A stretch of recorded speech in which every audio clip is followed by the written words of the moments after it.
नमस्कार, स्वागत करते हैं आप सभी का प्रसाद क्लासेस में। फर्स्ट क्वेश्चन है, बीमे का अनुबंध एक बाजी के समझौते के किस प्रकार भिन्न है।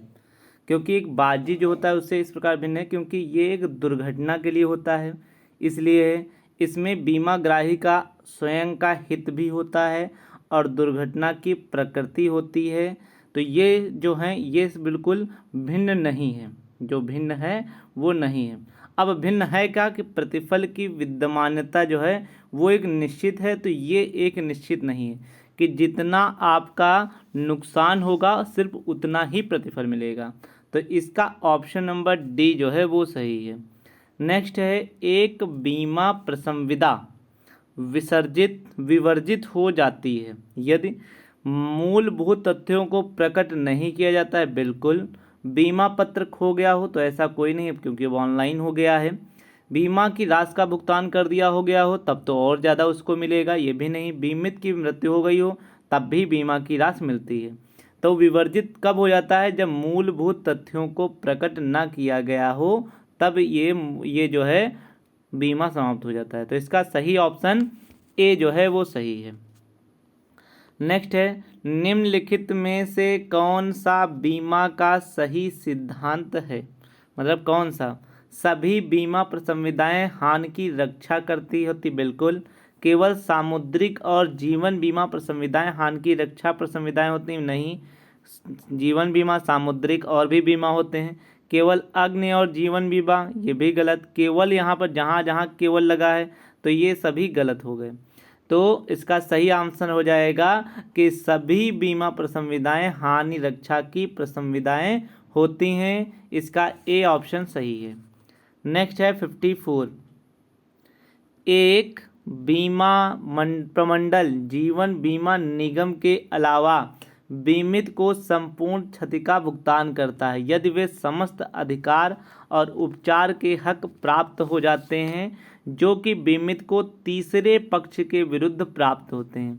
बीमा प्रमंडल का यह अधिकार आधारित है, तो किस पर आधारित है, तो उसका सही ऑप्शन होता है प्रत्यासन पर।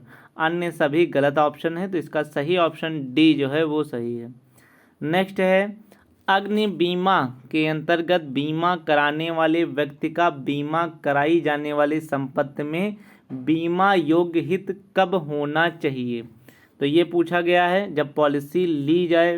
बिल्कुल। जब दुर्घटना घटित हो जाए तो ऐसा नहीं है। ये भी हो सकता है बीमा अनुबंध की संपूर्ण अवधि पर उसका कोई नहीं माना जाता है। तो ये दोनों ही समय जब पॉलिसी ली जाए और जब क्षति होती है। तो इसका सही ऑप्शन हो जाएगा बीमाकर्ता के अग्नि बीमा के अंतर्गत बीमा कराने वाले व्यक्ति का बीमा कराई गई संपत्ति में बीमा योग्य हित माना जाता है। तो इसका सही ऑप्शन डी जो है वो सही है। नेक्स्ट है, क्वेश्चन पूछा गया है, बीमाकर्ता वह व्यक्ति होता है जो अपने जीवन के माल का बीमा लेता है। नहीं, किसी व्यक्ति की बीमा नहीं। व्यक्ति बीमा के दावे की वसूली की विधि न्यायालय में बात नहीं। बीमे की विषय वस्तु से होने वाली क्षतिपूर्ति की प्रतिपूर्ति के लिए वचनबद्ध होता है, वहीं इंश्योरर होता है। तो इंश्योरर मतलब जो बीमे की विषय वस्तु से होने वाली क्षति की प्रतिपूर्ति करने के लिए वचनबद्ध होता है।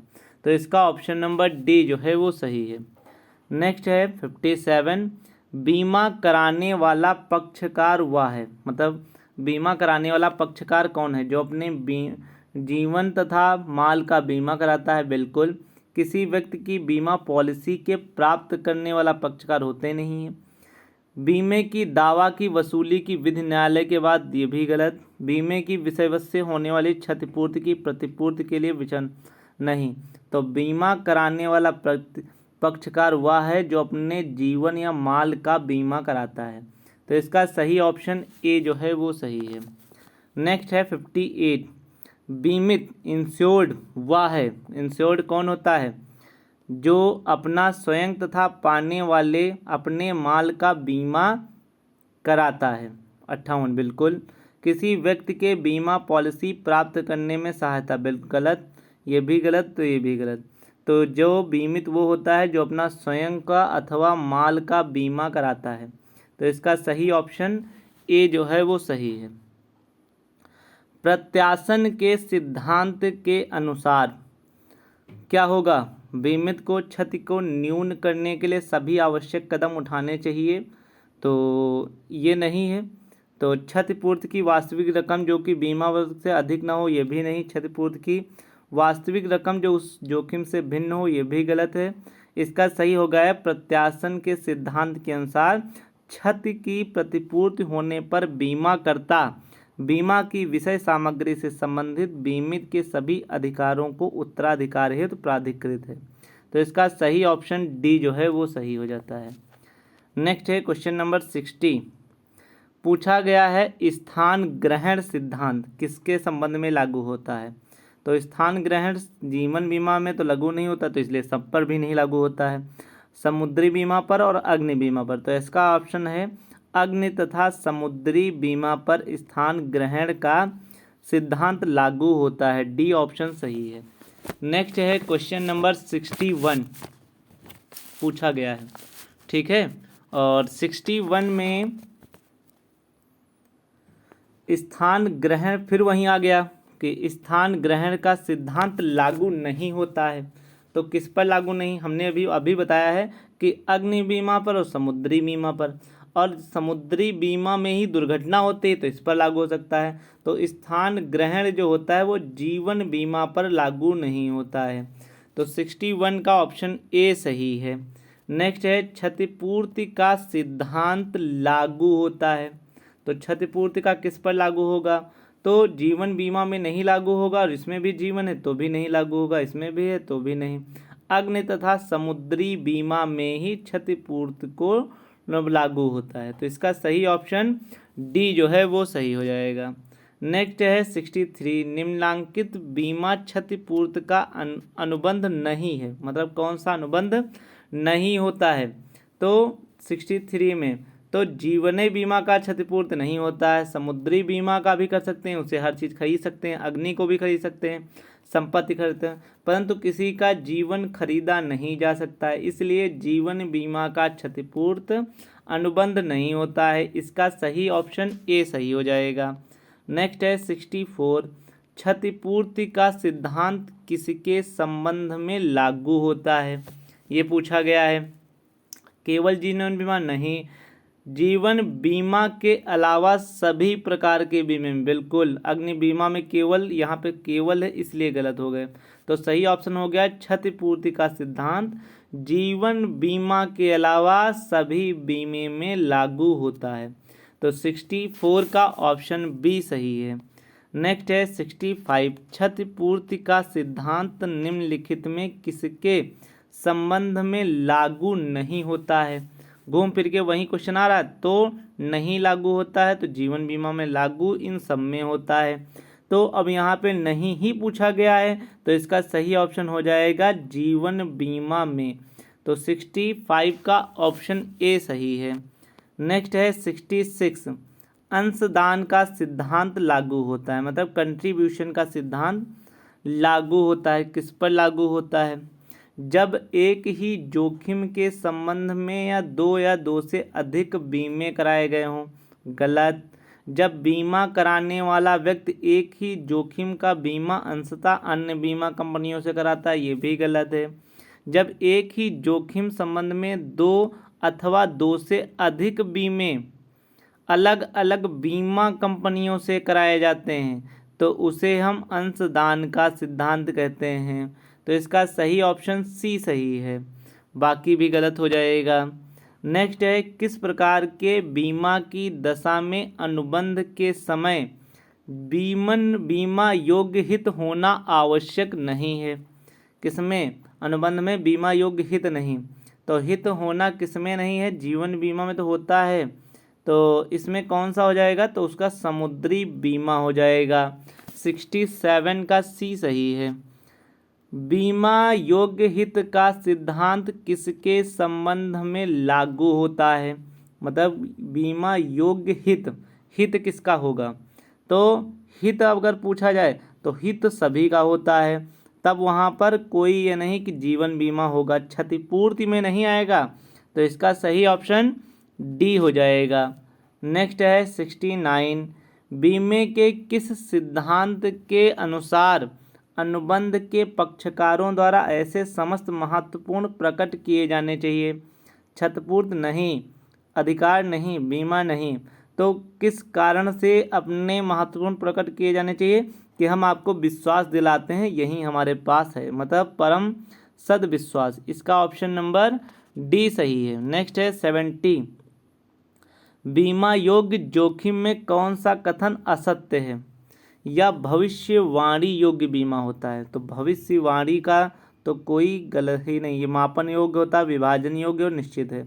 तो सही ऑप्शन हो जाएगा नहीं, असत्य पूछ रहा है या भविष्यवाणी है, तो इसका सही ऑप्शन ए हो जाएगा। नेक्स्ट है 71। क्वेश्चन नंबर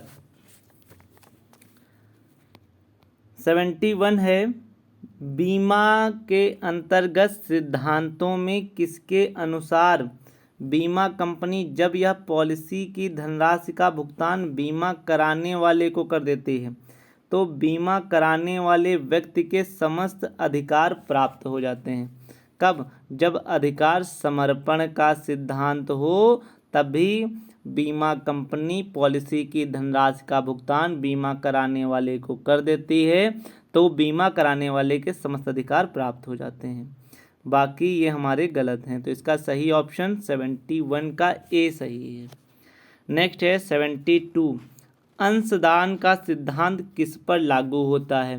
किस पर लागू होगा? तो दोहरा बीमा नहीं कराए गए, पुनर्बीमा नहीं कराए गए, एक ही संपत्ति पर दो अलग अलग कंपनियों से। तो यहाँ पर ऐसा कुछ नहीं लिखा है, एक ही बीमा दो कंपनियों से, तो ऐसा कोई भी नहीं ऑप्शन है, तो इसका सही ऑप्शन हो जाएगा 72 का डी ऑप्शन। नेक्स्ट है 73। अग्निशमन का सिद्धांत क्या है, ये पूछा जा रहा है।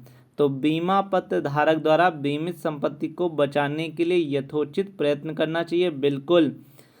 बीमा धारक को किस अबीमित चतुर व्यक्ति की भांति ही कार्य करना चाहिए, बिल्कुल। तो ये दोनों सही हैं, तो इसका ऑप्शन सी हो जाएगा, ए बी दोनों, और इसमें तो गलत हो जाएगा चौथा, तो सही ऑप्शन सी जो है वो सही है।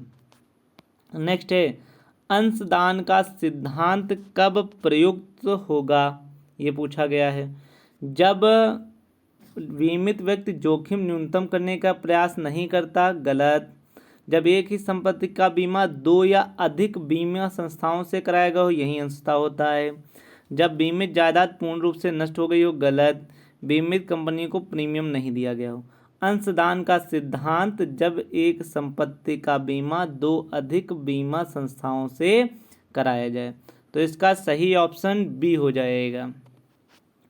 नेक्स्ट है 75। निकटतम कारण के सिद्धांत में यह अंतर्निहित है कि क्षति किसी भी कारण से होनी चाहिए, नहीं। एक से अधिक कारणों से होना चाहिए, नहीं। ऐसे कारणों से हो जिसके विरुद्ध बीमा कराया गया हो, वो अंतर्निहित हो, दैविक नहीं। मतलब जिसके लिए हम बीमा करा रहे हैं वही कारण जब होगा तभी बीमा की क्षतिपूर्ति आपको मिलेगी। 75 का सी ऑप्शन सही है। नेक्स्ट है निम्नांकित बीमा अनुबंध का आवश्यक तत्व नहीं है। कौन सा आवश्यक तत्व नहीं है? बीमा योग्य हित नहीं, दोहरा बीमा, परम सद्विश्वास होता है, ये भी होता है, ये भी होता है, दोहरा बीमा सिद्धांत नहीं होता है, तो इसका सही ऑप्शन हो जाएगा बी। नेक्स्ट है 77। पूछा गया है निकटतम कारणों के सिद्धांत के अनुसार बीमा कराने वाला व्यक्ति बीमा कंपनी के क्षतिपूर्ति की रकम वसूल कर सकता है कब? यदि क्षति किसी का भी कारण नहीं, दूरस्थ कारण नहीं, यदि क्षति किसी भी ऐसी जोखिम के विरुद्ध बीमा कराया गया है जो निकटतम कारण हो, तो इसका सही ऑप्शन सी सही है। नेक्स्ट है 78। एश्योरेंस जो है वो किस बीमा के लिए उपयुक्त है? एश्योरेंस जो होता है वो उसको हम बोलते हैं जीवन बीमा, और इन सब के लिए होता है इंश्योरेंस। 78 का ए सही है। नेक्स्ट है 79। जीवन बीमा अनुबंध है, क्षतिपूर्ति तो होती ही नहीं उसकी है, न प्रत्याभूत हो सकती है न उसका निश्चय, एक सुरक्षा दी जाती है। तो जीवन बीमा एक सुरक्षा होती, इसलिए इसका ऑप्शन डी होता है। नेक्स्ट है 80 में जब पूछा गया है, जब बीमा पॉलिसी का किसी तीसरे व्यक्ति को हस्तांतरण किया जाता है तो क्या कहलाता है? नामांकन नहीं, हस्तांतरण नहीं, तो उसे कहा जाता है अभिहस्तांकन। जब बीमा पॉलिसी का किसी तीसरे व्यक्ति को हस्तांतरण किया जाता है तो उसे अभिहस्तांकन कहते हैं। 80 का ऑप्शन सी सही है। नेक्स्ट है 81 में पूछा गया है कि प्राकृतिक प्रीमियम योजना के अंतर्गत प्रीमियम की दर के बढ़ने का कारण है। कौन सा कारण है? तो उम्र अगर आपकी ज़्यादा होगी तो प्रीमियम ज़्यादा होगा। वजन और निरक्षरता और योग्यता का कोई महत्व नहीं होता है। तो इसका 81 का ए सही है। नेक्स्ट है 82, वह यंत्र जिसके द्वारा भावी जीवन एवं मरण की संभाविताएं मापी जाती हैं, तो उसको हम प्रीमियम की गणना नहीं कहते हैं, उसे हम कहते हैं मृत्यु संख्या तालिका। ठीक है, मरण, जीवन मरण, तो बीमा पॉलिसी भी नहीं। तो इसका सही ऑप्शन बी सही हो जाएगा। नेक्स्ट है 83, जीवन बीमा में क्षतिपूर्ति का सिद्धांत है, मतलब कौन सा क्षतिपूर्ति का है? तो प्रयुक्त होता है नहीं, प्रयुक्त नहीं होता है जीवन बीमा में। नामांकित दावा प्रस्तुत नहीं विशेष परिस्थितियों में। जीवन बीमा में क्षतिपूर्ति होती ही नहीं है, तो इसका सही ऑप्शन बी हो जाएगा। नेक्स्ट है 84, जीवन बीमा में निहित है, क्या निहित होता है ये पूछा जा रहा है। जोखिम विनियोग बिल्कुल, केवल हमने बताया जहाँ जहाँ आ जाए गलत। तो इसका सही ऑप्शन हो जाएगा जोखिम जीवन बीमा में निहित है, ऑप्शन ए सही है। नेक्स्ट है 85, जीवन बीमा के अंतर्गत बीमा कराने वाले व्यक्ति में बीमा योग्य हित कब विद्यमान होना चाहिए?